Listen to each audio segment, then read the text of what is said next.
Hello दोस्तों, एजे classes में आप सभी का स्वागत है।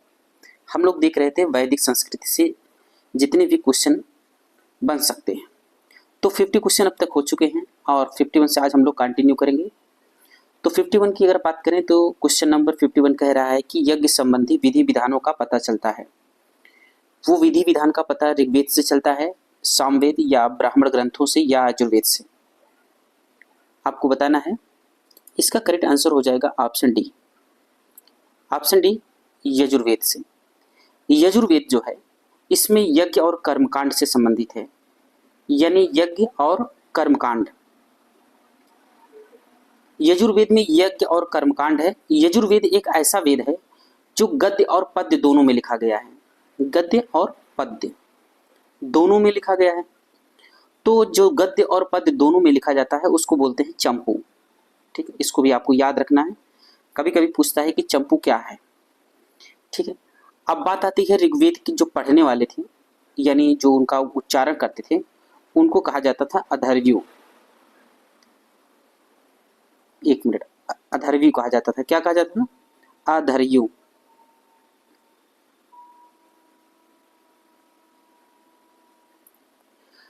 बात करें उपवेद की। अगर ऋग्वेद के उपवेद की बात करेंगे इसका उपयोग हो जाएगा धनुर्वेद।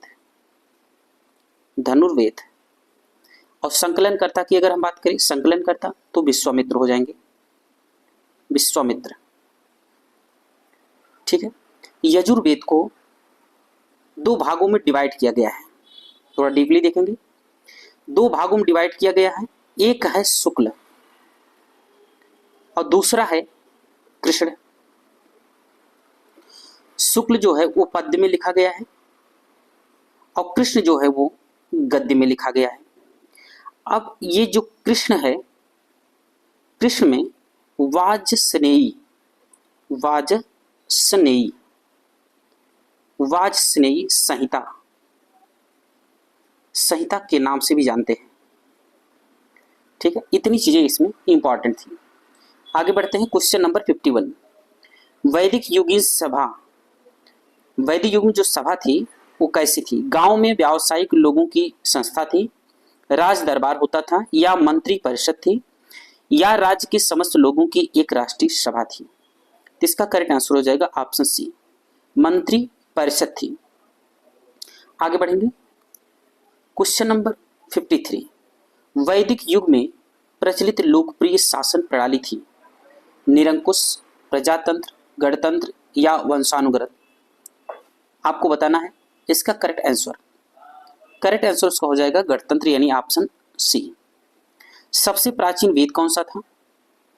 आपको बताना है सबसे प्राचीन वेद। तो सबसे प्राचीन वेद क्या है?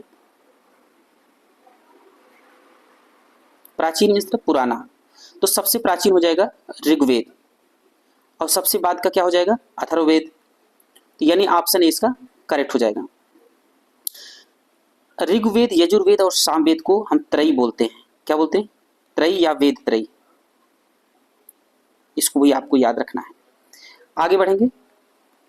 Question number 55। निम्नलिखित में से कौन भारतीय दर्शन की आरंभिक विचारधारा है? आरंभिक विचारधारा मतलब सबसे पहली वाली विचारधारा। वो जो दर्शन थी वो सांख्य, वैशेषिक की मीमांसा या योग। इसका करेक्ट आंसर हो जाएगा सांख्य। अब यहाँ पर जो दर्शन है और उसके जो प्रवर्तक है उसको हमें याद रखना है। जैसे सांख्य दर्शन के प्रवर्तक कपिल हैं, कपिल। उसी प्रकार अगर योग की बात करें, योग दर्शन के पतंजलि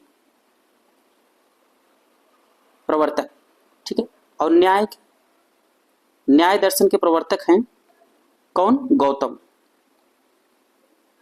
गौतम।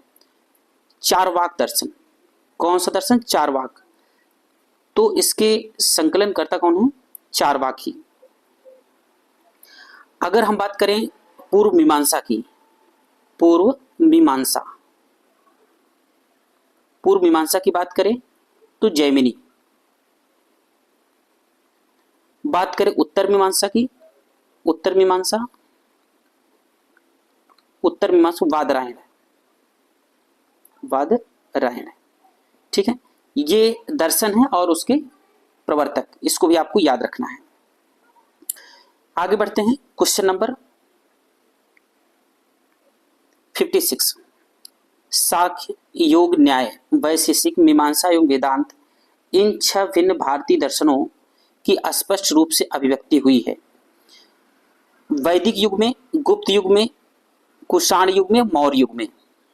तो आपको बताना है, इसका करेक्ट आंसर हो जाएगा वैदिक युग। आगे बढ़ेंगे क्वेश्चन नंबर 57 क्या कह रहा है, निम्नलिखित में से वह दस्तकारी कौन सी है जो आर्यों द्वारा व्यवहार में नहीं लाई गई थी? मृदभांड, आभूषण, बढ़ईगिरी, लुहार या लुहारगिरी। तो इसका करेक्ट आंसर हो जाएगा लुहार या लुहारगिरी। वैदिक संस्कृति में ये प्रचलन में नहीं था, बाकी सब प्रचलन में थे। आगे बढ़ेंगे क्वेश्चन नंबर 58 कह रहा है कि ऋग्वेद में यानी ऋग्वेद के किन 6 मंडलों को वंश मंडल या गोत्र मंडल कहा जाता है?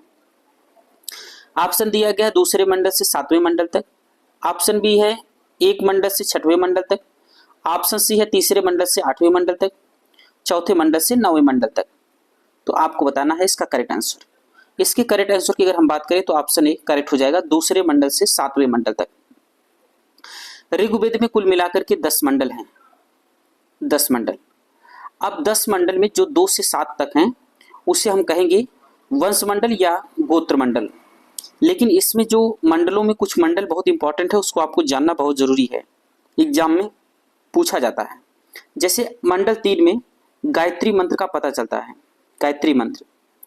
और मंडल 4 की अगर हम बात करें तो इसमें कृषि से संबंधित विवरण प्राप्त होता है पहली बार। मंडल 7 में 7वें मंडल में दशराज युद्ध का वर्णन है, दशराज युद्ध। ठीक है। 8वें मंडल की अगर हम बात करें तो 8वें मंडल में हाथ द्वारा लिखित या हस्तलिखित कह सकते हैं,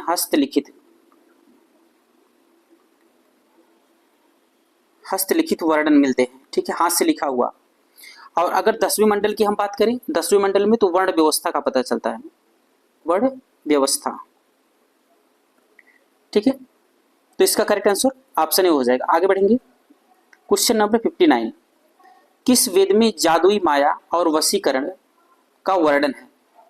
ऋग्वेद में, यजुर्वेद में, सामवेद में, अथर्ववेद में। तो इसका करेक्ट आंसर हो जाएगा ऑप्शन डी, अथर्ववेद। अब अथर्ववेद जो है ये श्रेष्ठ वेद बोला जाता है। इसको क्या बोलते हैं? इसको बोलते हैं श्रेष्ठ वेद। और ये सबसे लोकप्रिय हम कह सकते हैं, इसको सबसे लोकप्रिय। ठीक है, लोकप्रिय इसलिए कहा जाता है कि ये अपने सुविधा अनुसार इसको डाल लेते थे। जैसे हम उदाहरण दें कि ऋग्वेद में जो है वो महिलाओं का मतलब ज्यादा मान्यता थी, महिलाओं को माता माना जाता था, यानी पूजनीय माना जाता था। अथर्ववेद में महिलाओं को यानी कन्या का जन्म जो है वो बड़ी निंदा की गई है, इसीलिए ये बहुत ज्यादा पॉपुलर है, यानी लोकप्रिय है, लोग अपने अनुसार इसको करते थे। और अगर हम बात करें तो ये सबसे नया वेद हो जाएगा, सबसे नया वेद। ठीक है, इसी में जादू टोना वगैरह जितनी भी चीजें हैं, जैसे वशीकरण, औषधि के बारे में, ये सब चीजें इसी में मिलती हैं। ठीक है, तो अथर्ववेद। आगे बढ़ेंगे क्वेश्चन नंबर 60। क्वेश्चन नंबर 60 कह रहा है आर्य शब्द इंगित करता है निर्जाति समूह को, यायावरी जन को, भाषा समूह को, श्रेष्ठ वंश को। तो ऑप्शन करेक्ट हो जाएगा श्रेष्ठ वंश को। आगे बढ़ेंगे ऋग्वेद में कुल कितने मंडल हैं? जिक्र हो चुका है, ऑप्शन डी करेक्ट हो जाएगा 10 मंडल। आर्य भारत में संभवतः आए, अब संभवतः आए तो सबसे जो मान्य है वो है मध्य एशिया। तो इसका करेक्ट आंसर हो जाएगा मध्य एशिया से। मैक्स मूलर महोदय इतिहासकार हैं, उनका मानना है कि आर्य जो है वो मध्य एशिया से आए। ठीक है, आगे बढ़ेंगे क्वेश्चन नंबर 63। क्वेश्चन नंबर 63 कह रहा है कौन सा वेद अंशतः गद्य रूप में भी रचित है, यानी पद्य में तो है साथ साथ गद्य में भी है। तो आपको बताना है ऋग्वेद, यजुर्वेद, सामवेद, अथर्ववेद। तो इसका करेक्ट आंसर क्या हो जाएगा? Yajurveda, option B. Question number 64। सभा और समिति प्रजापति की 2 पुत्रियां थी, का उल्लेख किस वेद में मिलता है? ऋग्वेद में, यजुर्वेद में, सामवेद या अथर्ववेद? तो इसका करेक्ट आंसर हो जाएगा अथर्ववेद, यानी ऑप्शन डी करेक्ट हो जाएगा। आगे बढ़ेंगे, क्वेश्चन नंबर 65। ऋग्वैदिक युग की प्राचीनतम संस्था कौन सी थी? सभा, समिति, विधवा और परिषद? इसका करेक्ट आंसर हो जाएगा ऑप्शन सी विधव। क्वेश्चन 66 की अगर हम बात करें, ब्राह्मण ग्रंथों में सर्वाधिक प्राचीन कौन है? अब ये देखिए इंपॉर्टेंट क्वेश्चन है, इंपॉर्टेंट क्वेश्चन भी है और इसके बारे में जानना भी बहुत जरूरी है। अब अगर बात आई ब्राह्मण ग्रंथ की, तो ब्राह्मण ग्रंथ होता क्या है? ब्राह्मण ग्रंथ वो होता है जैसे वेदों को हम सरल भाषा में लिख दें, यानी हम ऐसे कह सकते हैं कि वेदों का सरल भाषा में रूपांतरण, तो हम ब्राह्मण ग्रंथ कह सकते हैं। ब्राह्मण ग्रंथ को वेदों का टीका भी कह सकते हैं। तो इसमें हमें जो जानना है, जैसे ऋग्वेद है, यह हम लेते हैं जैसे ऋग्वेद। अब ऋग्वेद के जितने ब्राह्मण ग्रंथ हैं उसमें आता है ऐतरेय, ऐतरेय, फिर आता है संखायन, संखायन, इसको कौशितकी भी बोलते हैं, याद रखिएगा, कौशितकी। अब बात करें हम अगर सामवेद की, सामवेद, सामवेद का जो ब्राह्मण ग्रंथ है उसमें है पंचविश, क्या है? पंचविश, और जैमिनी भी, पंचविश और जैमिनी, ठीक है, और एक और भी प्रौढ़, इसको भी याद रखना है, ठीक है। उसी प्रकार अगर हम बात करें यजुर्वेद की, किसकी? यजुर्वेद की, यजुर्वेद की, तो यजुर्वेद में कौन?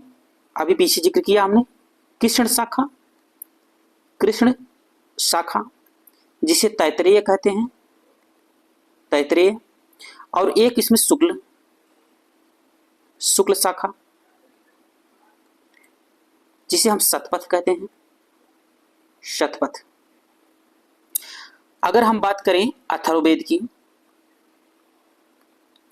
इसके पास सिर्फ एक ही ब्राह्मण ग्रंथ है जिसको कहते हैं गोपथ ब्राह्मण ग्रंथ, गोपथ ब्राह्मण ग्रंथ, ठीक है। आप क्वेश्चन पर आते हैं, ब्राह्मण ग्रंथों में सर्वाधिक प्राचीन कौन है? ऐतरेय ब्राह्मण, शतपथ ब्राह्मण, गोपथ ब्राह्मण और पंचविश ब्राह्मण? तो इसका करेक्ट आंसर हो जाएगा शतपथ ब्राह्मण, यानी ऑप्शन बी। अगर कभी क्वेश्चन पूछ ले कि शतपथ ब्राह्मण जो है वो किस वेद का ब्राह्मण ग्रंथ है, तो यजुर्वेद का। ये चीजें इंपॉर्टेंट है, इसको आपको याद रख लेना है। आगे बढ़ते हैं, क्वेश्चन नंबर 67। गोत्र व्यवस्था प्रचलन में कब आई? ऋग्वेद काल में, उत्तर वैदिक काल में, महाकाव्य काल में या सूत्र काल में? तो इसके करेक्ट आंसर की अगर हम बात करें तो इसका करेक्ट आंसर हो जाएगा ऑप्शन बी, उत्तर वैदिक काल में। आगे बढ़ते हैं, क्वेश्चन नंबर 68। अनुलोम विवाह का अर्थ है उच्च वर्ण पुरुष का निम्न वर्ण नारी के साथ विवाह, या निम्न वर्ण पुरुष का उच्च वर्ण नारी के साथ विवाह, उच्च वर्ण पुरुष का उच्च वर्ण नारी के साथ विवाह, निम्न वर्ण पुरुष का निम्न वर्ण नारी के साथ विवाह? तो इसका करेक्ट आंसर हो जाएगा ऑप्शन ए, यानी उच्च वर्ण का पुरुष यदि निम्न वर्ण की नारी से विवाह करता है तो उसको हम बोलते हैं अनुलोम विवाह। आगे बढ़ते हैं, अब यहां पर प्रतिलोम विवाह का जिक्र किया है। प्रतिलोम विवाह का तब माना जाता है कब? जब उच्च वर्ण का पुरुष निम्न वर्ण की नारी के साथ विवाह कर लेता था, जब उच्च वर्ण की नारी निम्न वर्ण के पुरुष के साथ विवाह कर लेती थी। ऑप्शन सी है, जब उच्च वर्ण का पुरुष उच्च वर्ण की नारी के साथ विवाह कर लेता है, जब निम्न वर्ण का पुरुष निम्न वर्ण की नारी के साथ विवाह कर लेता है। तो इसमें क्या होगा? उसका जस्ट अपोजिट, यानी 68 का क्वेश्चन नंबर 68 जो था उसका जस्ट अपोजिट, यानी ऑप्शन बी, जब उच्च वर्ण की नारी निम्न वर्ण के पुरुष के साथ विवाह कर ले तो उसको हम कहेंगे प्रतिलोम विवाह। Question number 70। वैदिक युग में यौ कहा जाता था गेहूं, जौ, चावल या इनमें से कोई नहीं? तो जौ को हम यौ बोलते थे, यानी ऑप्शन बी करेक्ट हो जाएगा। आगे बढ़ते हैं, क्वेश्चन नंबर 71। व्रीहि शब्द किसके लिए प्रयुक्त हुआ है? चावल, गेहूं, जौ या कपास? इसका करेक्ट आंसर हो जाएगा ऑप्शन ए, चावल। अथर्व का अर्थ पवित्र, जादू, यज्ञ, स्तुति या दर्शन? तो इसका करेक्ट आंसर हो जाएगा पवित्र जादू, यानी ऑप्शन ए करेक्ट हो जाएगा। आगे बढ़ेंगे क्वेश्चन नंबर 73। क्वेश्चन नंबर 73 कह रहा है कि प्राचीनतम व्याकरण अष्टाध्यायी के रचनाकार हैं गौतम, कपिल, पतंजलि और पाणिनि। इसका करेक्ट आंसर हो जाएगा ऑप्शन डी पाणिनि।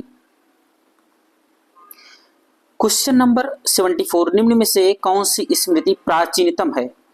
मनुस्मृति, याज्ञवल्क्य स्मृति, नारद स्मृति और पाराशर स्मृति। आपको बताना है इसका करेक्ट आंसर। इसका करेक्ट आंसर हो जाएगा ऑप्शन ए मनुस्मृति। आगे बढ़ेंगे क्वेश्चन नंबर 75।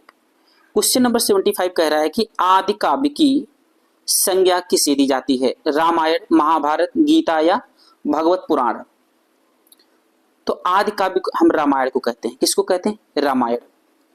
अब यहां पर क्या इंपॉर्टेंट है, क्वेश्चन ये पूछता है कि संस्कृत में रामायण किसने लिखा?